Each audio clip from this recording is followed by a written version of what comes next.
Shalom Avracha. How would you explain the difference in the relationship between a chassid and a Rebbe and a Mashpia and a Mashpia? Enjoy your short discussions. Excellent indeed. Hatzlacha Rebbe. And then it's the signature of a Yid who is old enough to be my father. And I'm absolutely flattered by the fact that I'm not going to say your name unless you want me to, but thank you for being out there and for listening and for asking questions. The question you're asking is, how would you explain the difference between a chassid and a Rebbe and a Mashpia? I would answer that question with a question. In what way are they similar?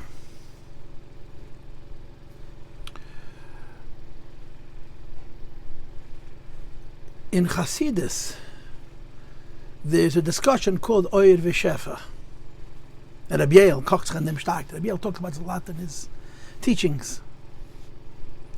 The difference between Oyer v'Shefa means Oyer goes along with the word Mo'er, and Shefa goes along with the word Mashpia. In the Oyer and Mo'er paradigm, the individuals involved in the relationship are giving more and getting more, but it's less personal. In the Mashpia Shefa model, the individuals involved in the relationship are giving and receiving far less, but the relationship is far more intimate. In other words, the very nature of the meaning of the word Mashpia is to give Shefa. Shefa is called in Chassidus Mahuz Dvar Ma, and the best way for me to explain Mashpia and Shefa is to say that when you have a relationship with another person as their Mashpia, the biggest thing that you're giving them is yourself. The information that you impart, the teaching that you share, and the wisdom and the direction that you provide are secondary to the involvement itself. It's an intimate relationship, it's a close relationship. And that's how Mashpia Mushpa relationship is supposed to be. It's a closeness, it's an intimacy. And it's a sharing based on that model. So a Mashpia and a Mushpa have a closeness, have an intimacy. The Mashpia has more knowledge, and more importantly, Mashpia has more wisdom, has more experience.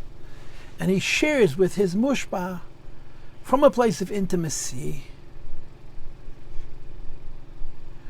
with his Mushpa, based on how much he assesses or she assesses that the recipient is able to take. It's a relationship based on closeness. Or to use the model of Pasha Shoftim, which this happens to be Wednesday of Pasha Shoftim, that I'm recording this little Q&A, that it's a yoyetz, a shiva shuftayich v'rashen v'yatzayich. It's someone who takes ideas of Torah that may be beyond a person and makes them palatable, makes them applicable, makes them reasonable to a mushpa, and it makes it easy for that person to internalize that information, to process that information, to internalize the information and live by that information. A Rebbe Chassid relationship is very, very dynamic. It's very dynamic. There's many dimensions to it.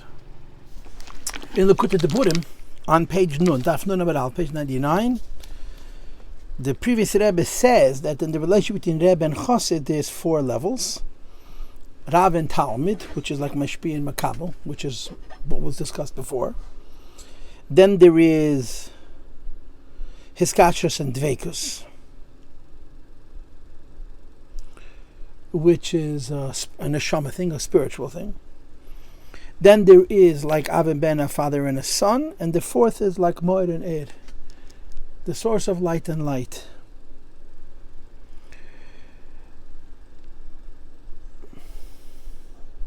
So the Rebbe Chassid relationship is very dynamic. It's much more inclusive. The Mashpia Mushpa relationship is Rav and Talmid, the teacher and a student, and there has to be a proximity. The relationship between a Chassid and a Rebbe has a lot of extremes in it. Nobody is closer to somebody else than a father and a son. No 2 things are farther apart than the source of light and light itself, the way it's explained in Kabbalah and Chassidus. And then a teacher and a student would fall someplace in between those 2. And the philosophical neutralizer of all of these ideas is the idea of dveikus and iskashus, that there's a spiritual, there's a soul relationship. So the chassid relationship is very, very dynamic. It's very involved. Here's the problem. For the chassid Rebbe to relationship to exist, you have to have two components, a Rebbe and a chassid. So that's what the real question is. When you're asking the question, what's the difference between the chassid Rebbe relationship and the Mashpia Mushpa relationship, what you're really saying is, if I am only capable of being a Mushpa and the Rebbe is being my Mashpia, how is that different than a Mashpia Mushpa relationship? And the answer, of course, is because my limitation isn't the Rebbe's limitation. And tzaddikim, especially a tzaddik and a neshama klolos with the special koiches that a Rebbe has, and as we know, ironically, those koiches come from people, come from the Hasidim, but they're extraordinary koiches. It gives the tzaddik the ability to have a neshama connection with every Jew.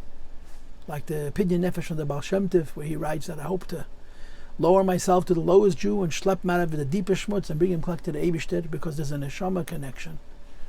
And in the parameters of that neshama connection, there's a oyer moyer relationship, there's a mashpia mushpa relationship, and there's even an av ben relationship.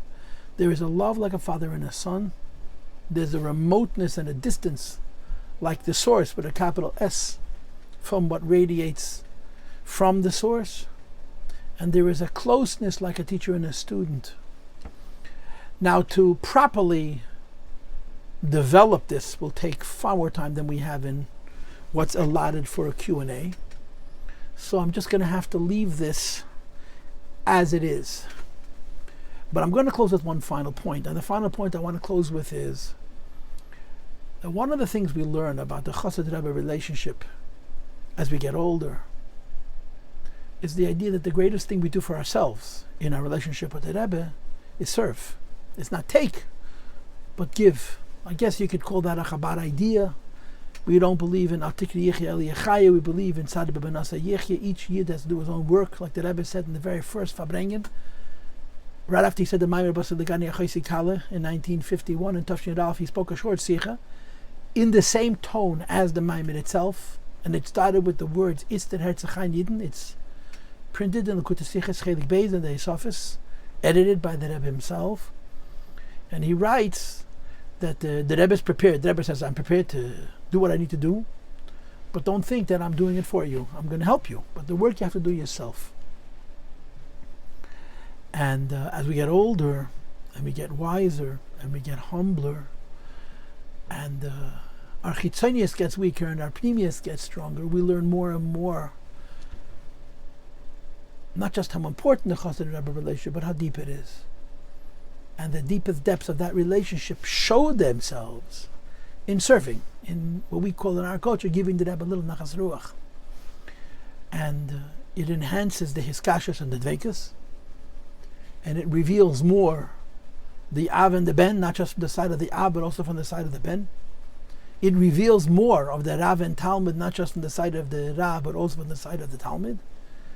And it even reveals more on the idea of Moed and Eid, the incredible distinction, difference, distance between a Chassid and a Rebbe. And yet the Rebbe gives us from what he is. I hope I understood the question correctly, and I hope that the answer that I gave is at least not wrong.